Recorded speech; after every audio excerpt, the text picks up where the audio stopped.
Hey guys, JD here. Alam nyo guys, nakahanap kami ng time para makapagbakasyon. At isasama ko sa mga restaurant na kinainan namin Sa stay namin dito. Kaya naman here's everything that we ate sa Boracay, Part 1.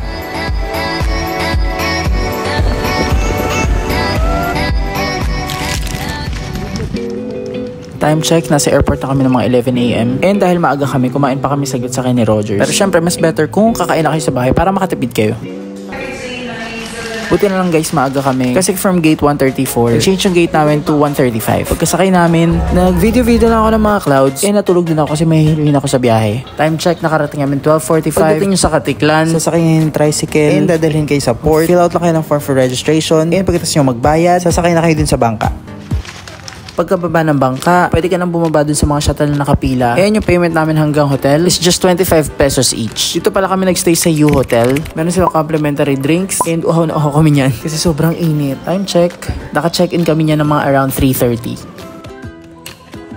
Quick room tour, malaki yung bed, and premium suite ata itong binook namin. Nasa 4th floor pala kami and this is the view ng pool mula sa 4th floor. After namin magpahinga saglit, lumabas na kami ng mga around 5:30. Grabe, nakakamiss yung sunset sa beach. Pagtas magmuni-muni, nagpunta kami ng D-Mall, nag-ikot-ikot kami, at dahil nakikrave ako sa chicken, dahil I'm a chicken lover, kumain kami dito sa Island Chicken Inasal. Ito pala yung menu nila, you can pause to read. Ang in-order namin, of course, Inasal. And for me, medyo wala siyang difference sa Inasal dito sa Manila. Medyo pricey din to, mga around 270 pesos ata yung isa. Pero ang pinaka nagustuhan ko dito guys, in-order namin sabaw, which is yung kanse. Actually, pricey din siya kasi for the sabaw, that's 80 pesos. And we're hoping na sana may naligaw na laman kahit konti.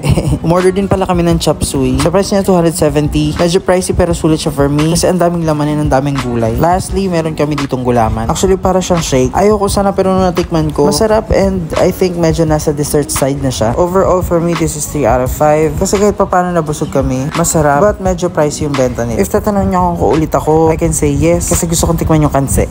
Hope you enjoy this one. If you want to see the part 2, please engage with this post by liking and commenting. Thank you so much guys again for watching and follow for more.